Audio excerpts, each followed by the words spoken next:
everyone, I am Kunti Afrida Maharani and this is my friend, namely Dharma, Patar, Yudis, Axel, and Febri.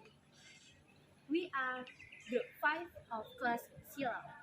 We'll present material on the history about legal English and definition about the law. Okay? So, follow our video.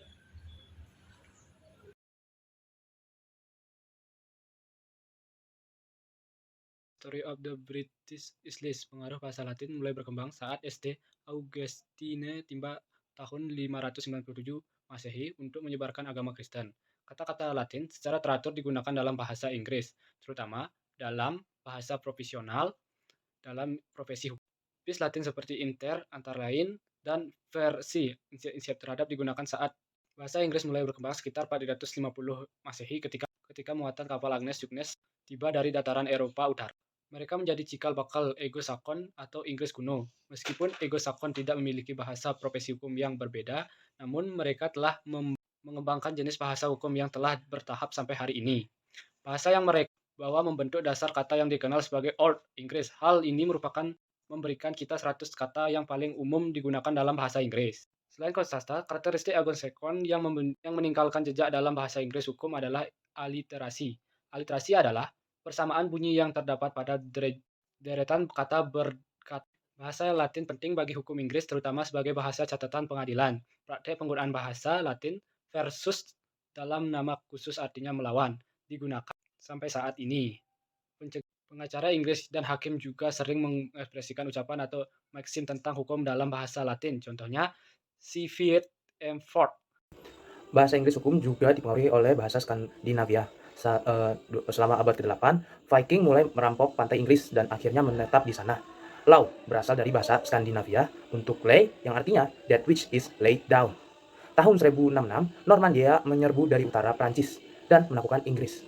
Kata court, parliament, justice, sovereign, and marriage come from this period. Karena bahasa Prancis adalah bahasa utama profesi hukum selama berabad-abad, Prancis memiliki pengaruh besar pada bahasa Inggris hukum. Sejumlah besar kosakata hukum berasal dari bahasa Prancis, termasuk kata-kata dasar seperti appeal, attorney, bailiff, bar, claim, complaint, counsel, court, defender, demurrer, evidence, indictment, judge, judgment, jury, justice, party, plaintiff, plea, plead, sentence, sue, suit, suit, summon, verdict, and voir dire. Terjemahnya, banding, pengacara, jurusita, bar, klaim, keluhan, nasihat, pengadilan, terdakwa, eksepsi, bukti, surat dakwaan, hakim penilaian, juri, keadilan, partai, penggugat, permohonan, membela hukuman, menuntut gugatan, memanggil, putusan, dan voir dire. Hasil keragaman ini, pengaruh linguistik adalah bahasa yang kaya dan beragam dengan tata bahasa yang kompleks dan banyak sinonim. Misalnya a coming together of two or more people could be a meeting or gathering, all English. Assignation or encounter, all French. A rendezvous, rally or reunion, French. A caucus, Algonquin. Powwow, Narragansett, or a traces, all French. Results of Legal English. Bahasa Inggris hukum mencerminkan campuran bahasa yang telah menghasilkan bahasa Inggris secara umum. Sangat banyak dipengaruhi oleh bahasa Prancis dan Latin. Setelah invasi Norman di Inggris pada tahun 1066, bahasa Prancis menjadi bahasa resmi Inggris, meskipun kebanyakan orang biasa masih berbicara bahasa Inggris. Untuk jangka waktu hampir 300 tahun, bahasa Prancis adalah bahasa yang dipergunakan dalam proses hukum, sehingga banyak kata hukum yang digunakan saat ini memiliki akar dalam periode tersebut. For example, property, estate, chattel, lease, executor, and tenant. Selama periode ini, bahasa Latin tetap menjadi bahasa dalam catatan formal dan ketetapan perundang-undangan. Namun, karena hanya sedikit yang fasih dalam bahasa Latin, bahasa tersebut tidak pernah menjadi bahasa hukum dalam persidangan atau perdebatan. Selama beberapa abad setelah invasi Norman, 3 bahasa yang digunakan di Inggris. Inggris tetap bahasa lisan dari mayoritas penduduk, tapi hampir semua tulisan hukum mempergunakan bahasa Prancis atau Latin. Bahasa Inggris tidak digunakan dalam masalah hukum. Pada 1356, The Statute of Leading diberlakukan. Peraturan ini menyatakan bahwa semua proses hukum harus dalam bahasa Inggris, tetapi dicatat dalam bahasa Latin. Meskipun demikian, penggunaan bahasa Prancis dalam sidang pembelaan hukum terus berlanjut sampai abad ke-17 di beberapa daerah hukum.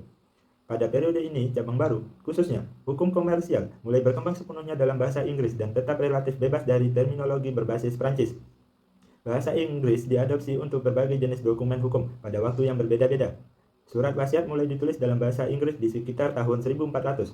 Statua perundang-undangan ditulis dalam bahasa Latin sekitar tahun 1300, di Prancis sampai 1485. Kemudian ditulis dalam bahasa Inggris dan Prancis selama beberapa tahun, dan mulai ditulis dalam bahasa Inggris sejak 1489. Although there is no general definition of law which includes all the aspects of law, yet for a general understanding, some of the important definitions are as follows. First, Aristotle. If perfect law is inherent in the nature of man or woman and can be discovered through reason, it is immutable, universal, and capable of growth. Second, Austin. Austin says, law is the command of sovereigns, rules laid down by political superiors to political inferiors. In other words, body of command by a sovereign member or members of an independent society wherein the author of law is supreme. And third, according to Paton. Paton said, law consists of a body of rules which are seen to operate as binding rules in the community by means of which sufficient compliance with the rules may be secured to enable the set of rules to be seen as binding. Okay, next. Evidency. In the words of evidency, law is the reflection of public opinion. A hearing defines law as the form of the guarantee of the condition of life, of society, asserted by states, power of constraints. Salmon. According to Salmon, law is body of principle recognized and applied by the states in the administration of justice. Principle recognized and applied by the states in the administration of justice. According to Kelsen, norms of human behavior or pure legal theory are a pyramid of norms whose origins are found in the basic norms of the Indian Constitution. According to Seveni, law is a matter of unconscious growth in society and can only be understood from the historical perspective, atau teori hukum Seveni memiliki keterkaitan tentang kehendak rakyat. According to Roscoe, law is social control through the systematic application of force in a politically organized society, an instrument to satisfy maximum wants in society with minimum friction and waste. Okay, thank you about your support, guys. See you and Fakultas Hukum dan Ilmu Sosial bikin hidup lebih hidup.